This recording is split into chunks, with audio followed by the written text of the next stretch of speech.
We are live. This is the first episode of Itching to Scratch with me, Zach Teller. I'm joined by international drummer and viral music manager, Monka. Nice. Hey, mate. You all right? Very good, very good. Cheers for coming on, mate. Ah, no worries. How are you doing, mate? How are things? Yeah, oh, good. Plodding along, riding the wave that is coronavirus pandemic. Yeah, it's one of them, isn't it? Well, I'm excited to have you on anyway, mate, just because I'm excited. First and foremost, I think what I want to learn a bit more about yourself is probably how you started, how you got into drumming. I've known you for a few years now, but yeah, be good to know, when did you start drumming? And Well, I started playing drums when I was 11. yeah, I started doing the club percussion stuff about 12 years ago. nice. And then, yeah, developed from there, really. The club percussion stuff, I started off in Revolution in Lancaster. Right. Um, and then, obviously, we've progressed since then to the point where we got viral music, providing work for like 350 other guys that we've got on our books, guys and girls. And then obviously we've got Powder Events as well, our events company. Yeah, you used to have like thousands of nights in the calendar year booked up for artists, didn't you? Like, you have to celebrate viral music really for how busy you were and how good it was. At the moment we got nothing though. Yeah, yeah. So, but yeah, definitely. It's definitely something to celebrate. The fact that myself and Matt Sachs, my business partner, we built that up from scratch. Basically, it was all off the back of people asking us to play gigs, and we couldn't do the gigs, and then nice. we had that many that we could offload them to that many other people. So back to when you started when you were 11 though, was that more of an environmental thing of being within music and you thought, I'm going to pick up some sticks and just start playing around, or did it come naturally? No, so when I was about 8 years old, my parents took me to see a Glenn Miller tribute act, and then yeah, I was watching the drummer there, and I was like, I want to do that. Yeah. My dad was like, I'll get you a set of bongos. I was like, no, I want a drum kit. And he was like, well, how's about we start on bongos? And I persisted. So I think it took a couple of years, and then one Christmas I got a drum kit, and then yeah, I've not looked back since. Yeah. It takes no prisoners having a drum kit in your house, so I can see why. Yeah. Bongos first. Oh yeah, for sure, man. I grew up in a terraced house in like North Manchester, like. Yeah. But Glenn Miller though, yeah, fair play, that World War kind of sound, absolute sick jazz kind of shit. Yeah. That was good influences, that kind of stuff. Yeah. And then, living in a terraced house actually led to joining my first band, because one of the guys who lived up the road had heard me practicing. Their drummer had just quit the band. So they asked me if I wanted to join the band. At the time, Right, okay. I was like 16, and they were in the 30s, the bassist and guitarist. So, for me, it was a great experience. I was gigging like 4 times a week at 16. So. Oh, sweet. So someone actually approached you, because I was going to say, like, was it more of like the influence of the Manchester kind of rock music, which was around then, which kind of got you going, or high school? I know, like, a lot of rock music was like, for me, it was like American Pie, that kind of thing. But Yeah. I was brought up on like 60s, 70s, 80s rock. That was my kind of vibe. Yeah. And then, right, like progressive rock and stuff. like stuff like Led Zeppelin, The Who, Okay, so yeah. like Rolling Stones, that kind of vibe.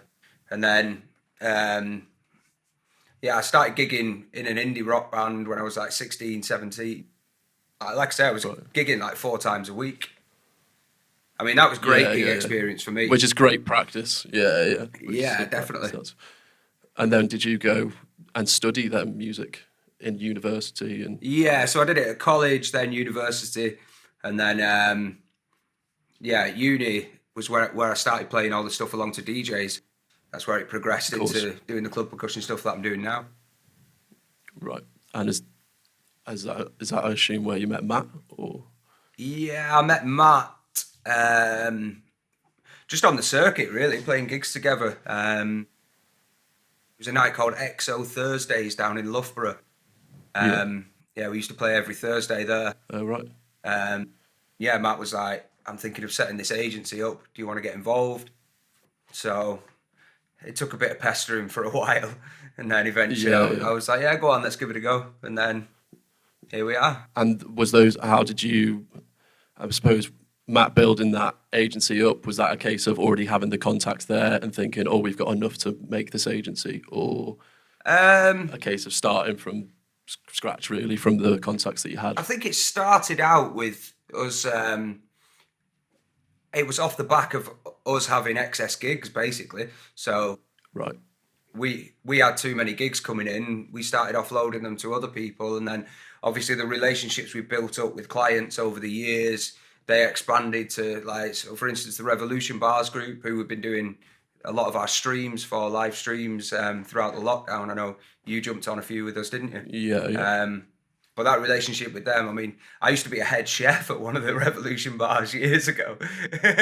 So this is why I was excited to speak to you, because I wouldn't know that stuff. Yeah, I mean, fair enough. I mean, I've always had a good relationship with the Revolution Bars. I've worked with them for 10, 12 years. Oh, sick. And yeah, I think, like, they've always scratched our back and we've always scratched their back, and Yeah. it's just progressively worked up to the point where we're providing the majority of their venues with musicians as well. Not forgetting like private functions and of course like weddings and stuff, which I know. Yeah, we do a lot of that. I mean, our bulk of our work comes in the club environment though, and like obviously off the back of myself and Matt doing like our residencies in Ibiza and like across Europe, and then putting on our own events as well. Like, Yeah. I mean, it's not all been glitz and glamour as well though. Like, Yeah. No. like, Yeah. well, I mean, before we set up the agency, like I've worked countless different jobs, like Of course. Yeah. call center jobs. I've been a mechanic. Yeah. I mean, Right. the thing is with me though, I never took any of that seriously. So, No. like, for me, it was just music all the way. And then, I mean, the call center stuff, like, there was some ridiculous stuff went on in that call center. Like, Where was that? Was that in Manchester? Was it? yeah, it was in Manchester. Yeah. I mean, that was after, so my first season in Ibiza was 2011. Cool. And then I came back after that. I'd spent all my money. I had nothing going on. I was just like, Right. I'm going to have to get a full-time job for a short while and like sort myself out. I mean, it was well-paid work, but it was just a joke, man. It was like, there was stuff like, so it wasn't regulated, the whole call center. It was like, if someone would want to make a complaint or something, so they'd be like, look, just remove me off your database. I'd be like, sorry, I can't do that. I'm going to have to transfer you through to my manager now who can do that for you. And then we just transfer them through to like Dixie Chicken. but then you'd stick it on a 3-way call. So you could listen into what they're saying. So you just transferred this dude through to Dixie Chicken, and obviously he's like, listen, remove me off your fucking database now. And they're like, hello, Dixies. And it was just like... This is Sean Mugg's excellent customer service there. The thing is, like, sometimes the guy at Dixie's would be giving it back as well, though. He'd be like, listen, you fucking knobhead, who the fuck do you think you're talking to? I love how this is like 2011 as well. It's like fairly recent in terms of like call centres and I'm sure there's some sort of. Like, I mean, I won't be mentioning the name of the company that I work for. I mean, they were none the wiser. I mean, as far as they were concerned, I was doing my job properly. I'm sure they were. Yeah. I made sure of that. I mean, back then, the only thing for me, it was always, there was no plan B. It was always music. Like, yeah. If I took a little side job like that, it was always just a little side hustle to get some money together and then reinvest that back into the music. How was that first season in Ibiza then, in terms of work and stuff? Say if someone listening who's never been is thinking about going for the first. Yeah, it's totally different to how it is now. Yeah. It wasn't so much about like the daytime parties back then. It was all about the big clubs and what have you. And I mean, a lot of the stuff I did was around the West End. The West End was a lot bigger back then. Obviously now it's a totally different kettle of fish there because the West End has to close earlier. Yeah. Like back then, you could have PRs and stuff dragging people into the West End. That was peak West End back then. Yeah.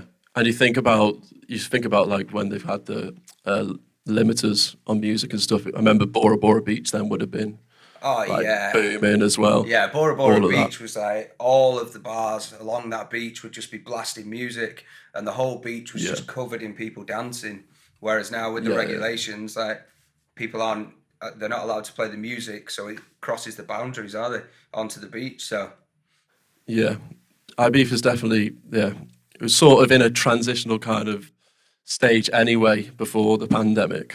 So it will be interesting to see sort of how they do work it when hopefully they will be back this summer. I mean, yeah, I mean, word on the grapevine, I've heard that we're going to get at least some sort of summer out of it. yeah, Whether it'll be like last year or the year yeah, I before, I think don't it know. is leaning towards more like last year. But with that coming into effect, maybe late May. I mean, we don't know, do we? Yeah, that's it. It's all speculation at the moment, isn't it? So Yeah, yeah. So if we say pre-pandemic, I mean, we were in IB for 2019. That was the last time I was there anyway. Obviously, and then leading to just before the pandemic, what did you have planned for 2020 for the oh, summer? I mean, we were flying back then. We had loads of Yeah. gigs going on. Obviously, we had Powder out in St Anton at a ski resort, which is our own event. And then just before the pandemic hit, we just launched a collaboration with Pucker Up. So we were going to put our own events on with them, combining Pucker Up and Powder. And then obviously the pandemic hit. We announced like 3 dates and we had loads more planned for the year. Then the pandemic hit and then that put a stop to that. Yeah. So yeah, I think we've just got to ride it out now and see what happens. I think Absolutely. yeah, I think pick up the pieces once everything's reopened and see where we're at. Yeah. Well, I think there's a roadmap potentially getting talked about. I think that's on the 22nd of February, Right. where Boris is going to actually say how things are going to start opening. Right, In okay. terms of like giving an actual date. Now, don't quote me, because that's whether that actually happens. Yeah, I mean that's the thing we need though. We need That's it, isn't it? something concise. We need something that we can plan towards and aim towards, so we Definitely. know what's going on. At the moment, we're not having a clue Yeah. like when we're going to reopen or if we're going to reopen. Like there's a lot of venues that might not survive this. So, I mean we've got to plan for that ourselves as well. Yeah. Yeah, definitely. I mean, might be a hard question, but what's the very least that you'd accept to happen by, say, in the UK by summer? I mean, it's hard to say what you'll accept when we don't know what the cases will be, do we? I mean, I'll just be happy to go out and play a gig, mate. Exactly, Like, exactly. Which is, after the first lockdown, obviously we did some gigs in Cardiff. Obviously we had some gigs in and around then, and it was social distancing. There was curfews in place. I think that's going to go on for a while, man. I don't. I think it is. Yeah, it's going to be a gradual thing, isn't it? It's not going to be. Yeah, that's it. I mean, all guns blazing. It'd be silly to think anything otherwise, really. I mean, I don't think this year we're going to see events like there used to be. No, I've accepted that. I think even once everyone's vaccinated, we're still going to have socially distanced events. Yeah, masks on entry, that kind of. Yeah, I mean, there's people working on a lot of stuff. I can't remember where it was now. Whether it was either Denmark or Belgium, maybe, where they did a full test. I think it was a 2,000 person event, and they tested everyone on entry, rapid entry, and there were 0 cases transmitted from that event. Oh, when yeah. they tested them afterwards. Right, yeah. So I mean, that was a success. So Yeah, there's hope there for sure. it proves that you can do it. Yeah. If you obviously do put the preparation in. During this pandemic, then, how have you filled your time? I know this is probably a live stream with a twist, and you've been getting involved with a lot of live streams, which I've been lucky enough to be a part of. But if you could tell us how that kind of came about. Yeah, I think so. When the pandemic hit, we had a live stream that well, it wasn't a live stream. It was a video that we recorded in Ibiza, and we spoke to Revolution, said to them, like, obviously everyone sat at home, with not much going on. So, Yeah. like, what are your thoughts on putting this stream out across your channels? I mean, it was a pretty cool stream through Sunset, and so yeah, we put that out, and then it was received so well. We started doing streams with them throughout the whole pandemic. We got quite a few other companies involved as well, like Boohoo Man, Yes. Ego Shoes, Club Brunch, who you came and did some gigs with us for as well. Yeah, we did some streams for them, and it was basically just been live stream life. So, No, yeah. Thinking back to that one in Ibiza now, which, I can remember watching, which obviously seems like it was like a decade ago. We've done many a live stream. I think we've churned out about 30 or 35 of them now. Yeah. And they obviously progressed from, they started off in my apartment, and we went to the basement in the car park, and I managed to get up on the roof. And then we took a tour across quite. It looks so good. Go on, sorry. Yeah. Sorry, no, it just looked class from the rooftops and stuff, and obviously the buses. Yeah, we hired a open top double decker bus. Yeah, and drove that around Manchester a few different times as well. It's just keeping active, keeping ourselves positive, I suppose, isn't it? That's the thing. It's just trying to constantly. I mean, music for me is an outlet. It's like it's a release, isn't it? It's a way of like expressing yourself. So yeah, sure. If you can't do that, then what's the point? No, I've definitely enjoyed when I've been part of the live streams. I have enjoyed like the creative process, and it is different not getting that obviously that immediate reaction. Really, you can get likes to post and stuff. Which is great, but it's different than the crowds that you're probably used to. Yeah, definitely. But I mean, it's the best of a bad situation at the moment, isn't it? So, no, it is the best of, but it's still. I'm still quite enjoying like that different side of it, whereby you can look back at the work you've done rather than it all be like in the moment kind of thing. Yeah. What is the best night that you've ever played to then? Oh man, you can't ask me to answer that.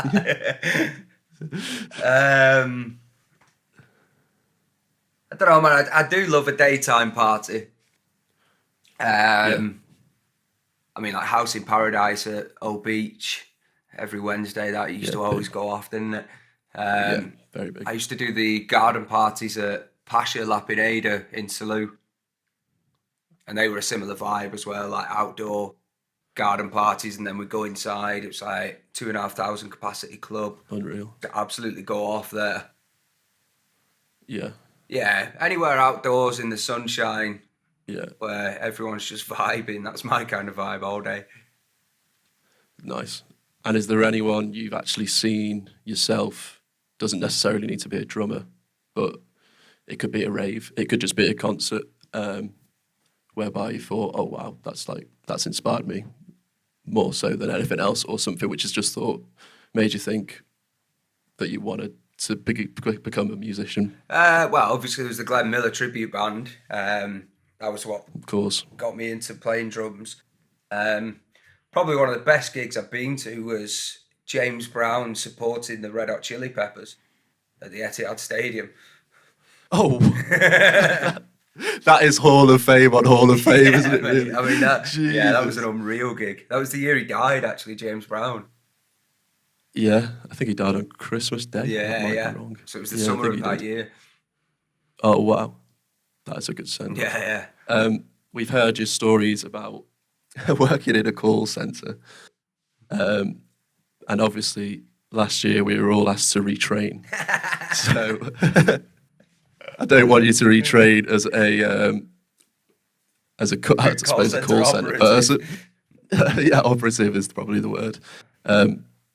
But if there was no music, what would possibly be the career? There's no plan B for me. No, I don't think. Nah. I don't think we can accept. I don't think we can accept retraining. Nah, music all the way. I mean, ever. even if it means I'm homeless in the street, but I'm still playing music, I'll take it. Like, because I love playing music. Like, You can see some you could probably do very well as a street performer. To be fair, see some class drummers as street performers. nah, I mean, I wouldn't let it get to that point, but obviously, No, you I wouldn't. think, I mean, that shouldn't have ever been an option. Like, that we have to retrain. Like, musicians should not have to retrain. Yeah, no, I agree. Like, music is an art form. Music's the reason why you live. Yeah, I think we're finding that out. Well, I think the public are finding that out, aren't they? With it not being so prominent in their lives, going out, seeing live entertainment like they used to. It's definitely going to be a case of people just desperate to do that again and experience those things. Oh again. yeah, man! Like, as soon as this is all over, like they're going to be the biggest parties we've ever been to. Yeah, no, definitely reinforce. Like, the first event back is just going to be massive. Yeah, absolutely. I actually know that you've been. Have you applied for any sort of? How have you got any sort of income without obviously going too far into how you've been doing? We're making a little bit of money off the streams. That's kind of seen us through, but then we're in the process at the moment, or I'm in the process at the moment of applying for some grants. Yes. There's the Arts Council grants. We applied for the agency, but weren't successful with that. I know quite a few venues were successful though, so that's good. The fact that there's some grassroots venues that are still going to survive, that's going to see them through. That is good. So that's definitely a positive. There's these Arts Council grants. I think there's like 10 different rounds. So there's plenty of stuff for people to apply for. Music, well, anyone in the arts basically. So and there's also some stuff for National Lottery funding as well. People want to look that up through the Arts Council. Right. No, good. Okay, sweet. Good for people to know. And so people, I mean, that's some advice, I suppose, if anyone didn't know that and is in our position whereby we haven't got the work that we used to. Is there any other advice that you'd probably give anybody, a musician like yourself who's in this tough position? Times. I mean, if you can find ways to monetize your live streams, then 100% get on that. I know a lot of people are making money using Twitch. Twitch, yeah. So a lot of people are doing stuff like that. I mean, the main thing I'd say right now is focus on your act. Focus on, if you're a DJ or producer, focus on your production. Like, get some big tunes coming out at the end of all this. And if you're a musician, start developing your act a bit further. I've got quite a few exciting things I'm going to announce at the end of the lockdown. I've also got a couple of tracks signed as well. Very nice. There'll be some announcements with those in the next week or two. Yeah. So, no, that's good. Yeah, it's just, I mean, it's tough, man. It's like, you just got to find different ways of keeping yourself active and monetizing what we do. Yeah. Yeah, for me, it's definitely been a time to just kind of learn a bit more. Certainly with music production, found some spare time on your hands. And obviously just get the most out of your skill as you can, I suppose, while as you can. Yeah, that's it, man. Just make the most of the free time. I mean, some people might have to go out and get a second job if they've not got any savings or they're not getting any of the support off the government. Then, definitely. You just got to do what you've got to do, I suppose, at the moment, haven't you? With these projects that you've got possibly coming at the end of lockdown, are you sitting on them just because?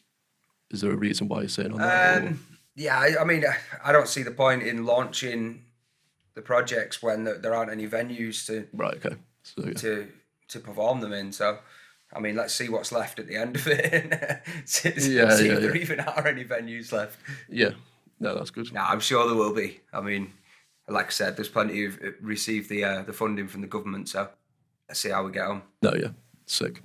I'm looking forward to obviously seeing what you've got for us, of course. Aside from music, is there anything that you're itching to do? Is there anything which obviously you can't do, which you're itching to do? I just want to go out and party, man. You just see people. I mean, I live on my own at the moment, so like I'm stuck indoors. Yeah. Like boredom sets in, you dye your hair. Wasn't going to address the elephant in the room. There's a couple of bottles of wine deep. Yeah, that's one of the things with this series is basically is what I just want to start speaking to people again, like you said. And yeah, I think at the very least we can just start talking and be optimistic for the future. Yeah, we've got to remain positive, man. Otherwise, it'll just eat us up, won't it? Like, yeah, we will come out of this and we'll come out strong. I mean, even if people aren't spending the time learning a new skill or learning like their instrument or how to produce or anything like that, they're still going to come out of this having learnt something. Yeah, yeah, that's a good point. We've learnt how to survive through a global pandemic, which no one in our lifetime can say so far. Yeah. So, yeah, it's all just a big learning curve, man. Yeah. No, I fully agree. Question for you on side of drumming and things, because I'm not very well versed in it. With like the percussive instruments, I know that you've been putting some stuff out with like the hand pan and stuff. I mean, essentially that's like a different instrument, isn't it? So like, is that just a case of just practice with the new bongo? I know you're great on the bongo, you're great on your bongo sets, the drums. Yeah. Like what's your like process of just picking something up and just doing it? Yeah, it's a bit different. I mean, this has got notes, so it's a little different to anything that I'm used to. Obviously, I'm used to just hitting things and hitting them hard. Yeah, it's a bit more tonal. Yeah, definitely. I mean, you can't just hammer away on this thing. You've got to think about what notes you're playing. And, definitely not. I mean, I've got it in a really weird scale as well, so it doesn't go with most tracks. It's in like D high jazz scale. Okay. Which is like, it's not your average scale. Obscure. It just sends me into a trance, man. Whenever I hear it, like whenever I sit down and play it, I'm just like, Yeah, no, it definitely does. It's class. Great. Well, cheers for your time, mate. Nah, sound, man. I appreciate it. I appreciate you being the first guest. Obviously, I'm finding my feet with this, but I'm definitely going to speak to a lot of people. I'm glad you're the first person I've spoken to. Nice one, dude. Thanks for having me. Cheers, bud. Do you want to give us a little example of the handpan just to see us out? Can do, yeah. Yeah. Nice one, bro. I mean, I've not even thought so much to play, but we'll. Yeah. I've got the tambourine here. We're all good. Oh, for those who don't know the background story of the tambourine. Oh, is that a story for another time? Is there? Yeah, I don't even know how to explain myself with that one. Maybe we'll leave it. Yeah. But yeah. Maybe I could send you the videos and you can put it out on your socials. Absolutely. Yeah, definitely one of the highlights of my career. But yeah, it's just like there's so many weird little sounds you can get out of it. Let me try without the.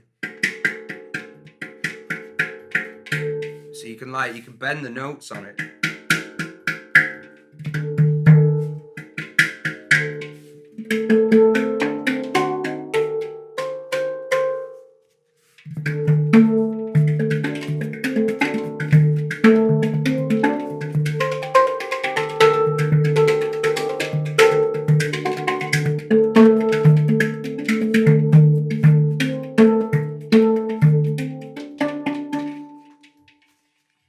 Boom. But yeah, it's cheers, mate. I nice appreciate little tone, man. Next time I'll actually plan something to play. Yeah, on. it is very nice. That's sound, man. That was nice, really nice. And I'm not sure it'll be useful in a rave, but actually I want to see that in the next venue that you do. Yeah, I don't think it's going to work, man. But Burning man. Maybe this is me retraining. Yeah. Sean the handpan. Right, sweet. That was a lovely half an hour chat. Yeah, man. Cheers, mate. Cheers for having me, dude. I appreciate it. Nice one. All right. See you in a bit. Take care. Peace, guys. Thank you.